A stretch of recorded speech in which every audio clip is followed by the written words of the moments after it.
good, friends, to read the whole of Acts 27, but I think it's 44 verses long, and the one thing it would have done, apart from taking up quite a bit of time, was just to give you a picture of what actually was happening at that particular time. Paul had had his rucks and his run-ins with the Jews, who were going to accuse him of this and that, and one thing and another happens. You can read about it in Acts leading up to there. And he appealed to Caesar, and for that he had to go to Rome. And he was on this boat trip to Rome. And Julie read the first 14 verses just to give you some idea of leading up to what after that really hit them. Because, you know, Acts 27, well, I don't know about you, but if it was a movie, I reckon it would make a great climax. I don't know about you, but my favourite part of any movie is when the hero comes in and he saves the day, and Acts is a little bit like a soundtrack. We've got certain music in our heads associated with this kind of scene. In the old days, it was like the Wild West movies and all the rest of it, and the trumpet of the cavalry coming to rescue everybody and all the rest of it. Maybe today it's the Star Wars, I don't know, or Indiana Jones or something. And if Acts had a soundtrack at the beginning of chapter 27, the music would probably start off slowly and then build up, a little bit like Jaws. Ba-boom, ba-boom. I haven't seen that film, but you probably know pretty much how it is. And then in the background you hear the wind blowing and the waves rising, and then the hurricane hits in full force, and the waves crash against the hull of the boat, the crew are screaming, the captain's shouting orders, the tension's mounting, and all hope is gone, and then the climax, and in comes the hero. You sort of get the picture, you know. And in the middle of all this is the Apostle Paul. And there are three men there who were put there for Paul, and all are mentioned in the first couple of verses. The first is Luke, and you probably say, well, I don't see Luke's name. Well, first of all, Luke actually wrote the book of the Acts of the Apostles, and the verse starts out, we boarded a ship. So who do you suppose the we is? Well, it included Paul. He'd been sort of Paul's sidekick and trusted friends for years, and now once again God puts him on this boat to be there for Paul when it's most needed. And like these men, we read about there's some of us have been on stormy seas, or if we haven't, maybe it'll happen to us, I don't know. Like these men, our boat has probably been thrown around, we've been plunged into the eye of the storm, and if it hasn't happened yet, it might. Maybe it's a family disaster, maybe it's a death or disease or divorce, maybe it's a financial storm, maybe you've lost your job or you're heavily in debt, maybe our tempest, as it were, has come in the form of, say, depression, or whose gale force winds can rip down our sails and leave us dead in the water, feeling sort of, underpowered and overwhelmed. And a quick reference is to an 18th century preacher who actually kept a diary of where he went. And over the course of about a month, this is how it went for him. Sunday morning, May the 5th, I preached in St Anne's and was asked not to come back anymore. On that evening, I preached at St John's and the deacon said, get out and stay out. Following week, I preached at St Jude's and I can't go back there either. In that evening, I preached at St George's and got kicked out again. The following week, I preached at St somebody else's, whatever it was. The deacons called a special meeting and said that I could not return. On that evening, I preached on the street and I got kicked off the street. The following week, May the 26th, I preached in a meadow, chased out of the meadow by a bull who was turned loose during the services. During the second, I preached out on the edge of a town and got kicked off the highway. Following evening, afternoon service, I preached in the pasture and 10,000 people came to hear me. Who was this persistent man who'd gone through the storms? It was John Wesley. And we all know the storms that he went through, but how God used him afterwards. I don't know what it is in your life, or I know this, but storms do come to all of us at some point. And the lesson of chapter 27, which sounds, I wouldn't say unspiritual, but it doesn't give you a lot of other detail apart from the facts that happened in a shipwreck. But it isn't just a very interesting story. There is stuff in it. because the lesson of it is not primarily that God delivered what happened to be 276 men on this Adriatic Sea. It's for you and me, this lesson, that God delivers us from the storms of life. And we begin the calm waters in chapter 27, verse 1. I'm not going to read it again because Julie's already read it, and you can probably see, those of you who've got your Bibles open anyway, just to press on. And it goes on, and it's decided that we would sail for Italy, etc., so on and so forth, blah, blah, blah. And the first way that God works in our lives, as we see these two verses, is that in stormy lives, he puts the right people in the right places for us at the right time. And with Paul, there was a man named Julius, and he was the second man that God put there. I actually don't know a lot about Julius, but I know who put him there. And he was a man who showed kindness to Paul when kindness was exactly what Paul needed. Not only does he save Paul's life later in the chapter, but verse 3 tells us that Julius allowed him to go to his friends in Sidon. And then you think, well, what friends in Sidon? Because there's actually no record of a church in Sidon in God's word before or after this, but there they were. They just happened to stop in Sidon, and Paul just happened to have Christian friends there, and they just didn't just happen to be a group of believers there. God put them there. One of the reasons why that they're put there to minister to Paul when he needed them the most. And this is what happens. God brings along people who we need. The third person God puts there in Paul's life is a man called Aristarchus. Julie read about him. And although Luke could be listed on the ship's log as Paul's personal physician, it was a good chance that Aristarchus was something else. Actually, scholars believe that this particular guy was to travel with Paul on his journey. He had to be his personal slave. I'm not going to expound on that because I don't know enough about it, quite honestly, but that's apparently the reason. So let's take heart when the storms get stormy. Let's look around for people that God places in our lives. He's put them there because he loves us and because he knows that we can't make it on our own. And like it or not, we need each other. God won't abandon us or leave us alone. It's happened too many times, well, certainly in my life, that God's put the right people there at the right time, because those storms of life are meant to be not weathered alone. And we're foolish if we try. God will put people in our lives there at the right place to be with us through the storm. And next we see how God deals with the storms. He warns us away from them. Look at verse 7. I won't read it because we've heard about it, but look at it. Look at verse 7.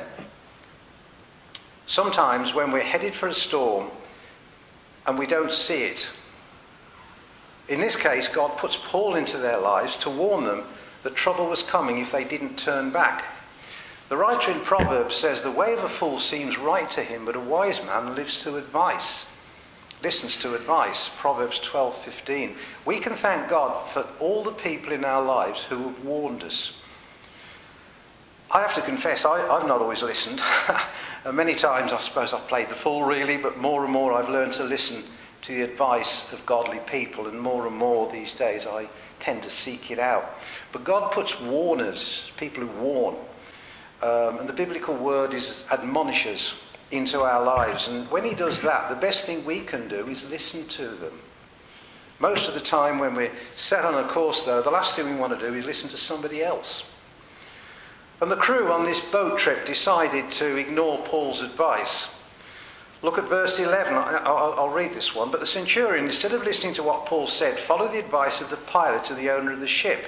Since the harbour was unsuitable to winter in, the majority decided that we should sail on, hoping to reach Phoenix and winter there. There was a harbour in Crete facing both southwest and northwest, and when a gentle south wind began to blow, they thought they had obtained what they wanted, so they weighed anchor and sailed along the shore of Crete. Two mistakes that the centurion made. First of all, in this verse, he followed the advice of the experts rather than listen to God's spokesman. And secondly, he followed majority rule. And do you know how dangerous that is? 12 men, just going off the subject for a moment, 12 men went into the land of Canaan to spy it out, because God says, I'm going to give you that land, go over there. So 12 guys went to have a look at it, and 10 came back and said, we can't do it, it's too big.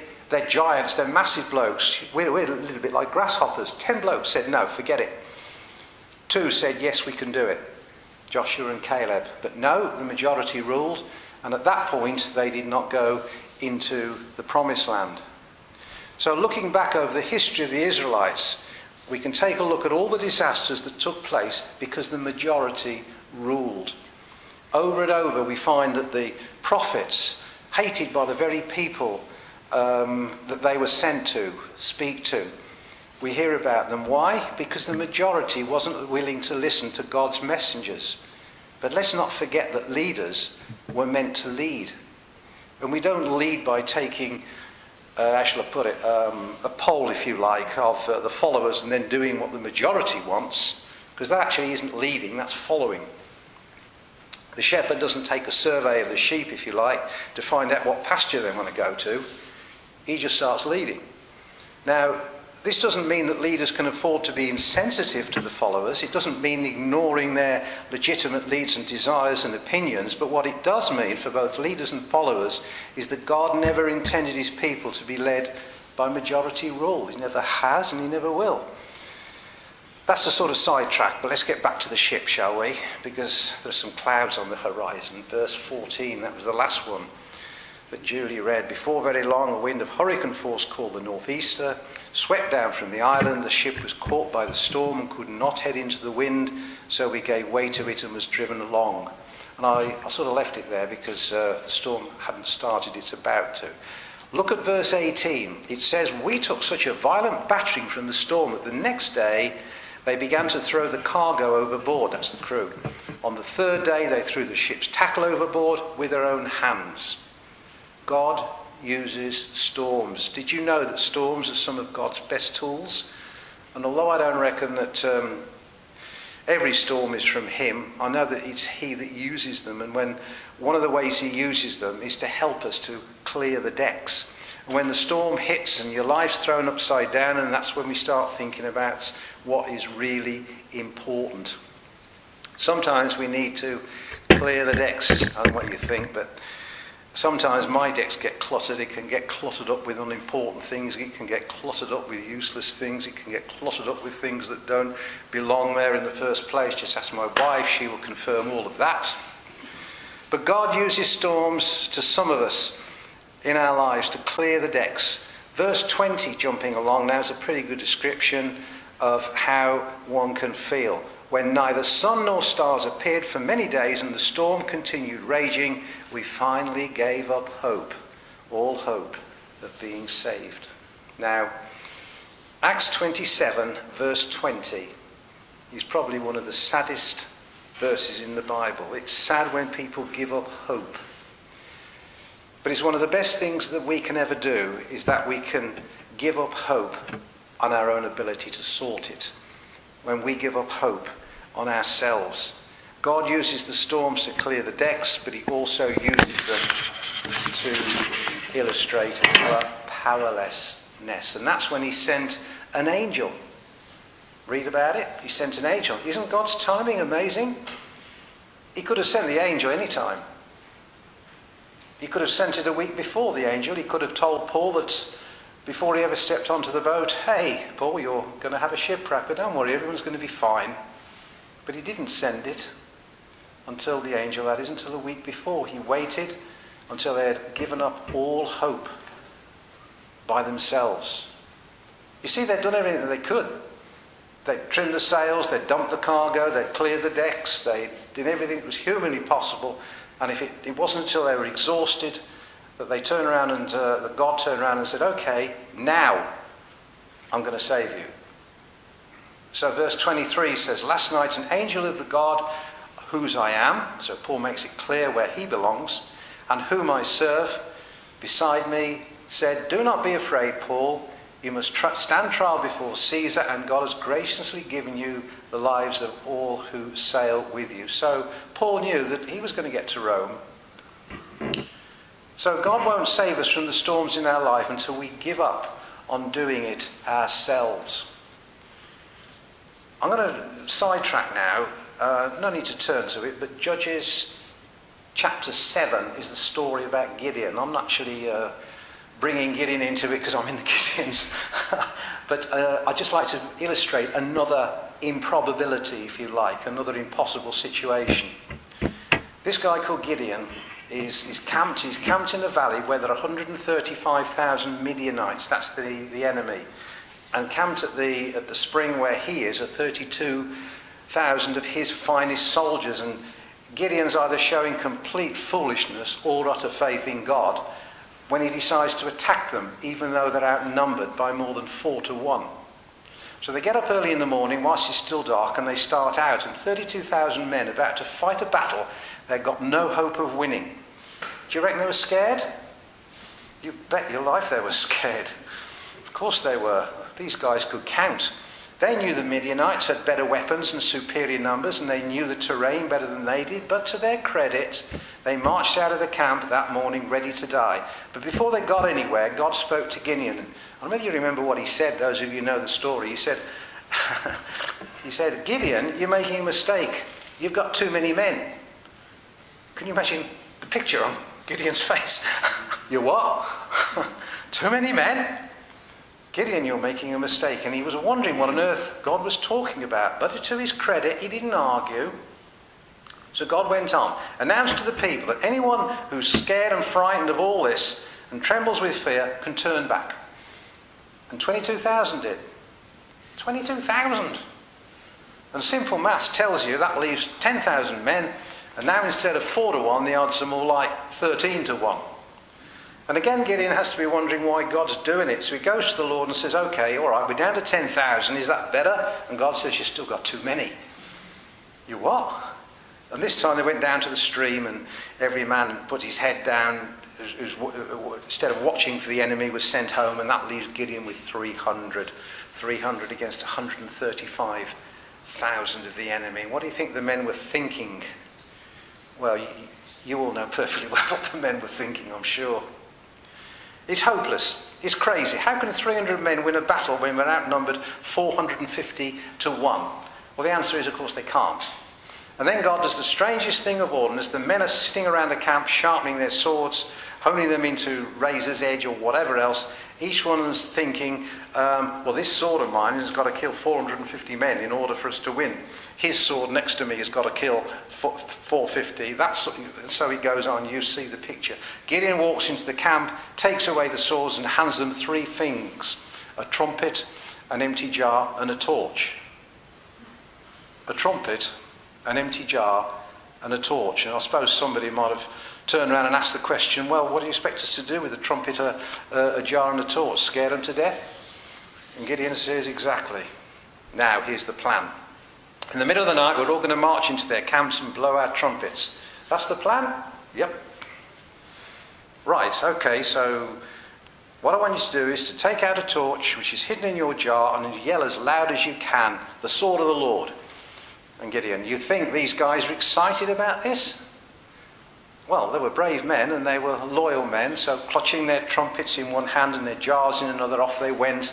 They sort of topped the hill, and there they're looking out at all this massive army in front of them, 135,000 of them. And there are tents and horses probably and chariots, I don't know, and all sorts of stuff, and maybe fires or whatever the scene was. And down the hill walks Gideon, and behind him these 300 brave men. And he gives the order at that sound, and at that sound comes out of 300 trumpets blowing, filling the air, and 300 pots smashed on the ground, and 300 torches lit up the perimeter of the camp, and 300 voices shouted, the sword of the Lord. And then it happened. The Gideonites burst from their tents, ran for their weapons, and as the terrified Israelites get ready to die, the Midianites start killing each other. It was impossible. But there they were, toe to toe, hacking each other to pieces and all the rest of it. And the ones who weren't doing that started doing something equally strange. They started running. Can you imagine it? 100,000 men screaming, running across the desert, chased by 300 guys with trumpets. Do you know why God lets us get into impossible situations? Do you know why it's only when we give up hope in ourselves that he saves us? Well, we don't really have to guess about it, do we? He told Gideon in that 7th chapter of the book of Judges, He said, in order that Israel may not boast that her strength has saved her.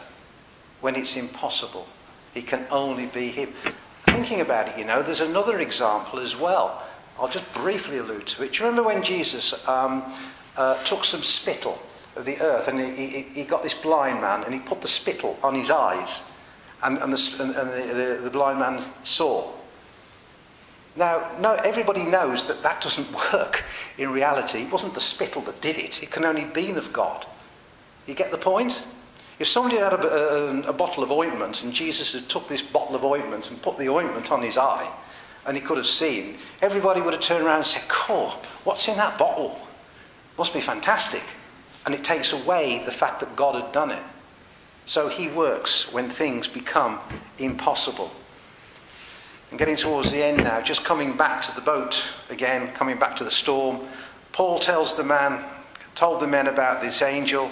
He told them that they were going to be saved, and then he made the definite statement of chapter 27 in verse 25. He says, "Keep up your courage, men, for I have faith in God that it will happen just as he told me." So when trials come, let's hope we can sort of trim our sails, if you like. Let's hope we can dump the cargo, such as whatever it may be, and clear the decks. Let's hope we can do everything humanly possible to deal with that storm. It's not always about a boat trip storm. When you look at it literally, a storm is a big problem. And I do realise that you know that. But the same principle applies. And then, well, let's hope we can give up on ourselves and let God deal with it. Let's ask God himself to deliver us from the storms, and then we believe that he will fulfill his promise and deliver us from the storm. It works, friends. I've given you 2 or 3 examples. There are many others as well, but we don't need to go through them because hopefully the point's been made. He will come through for us, no matter what earthly situation we're at. It does happen.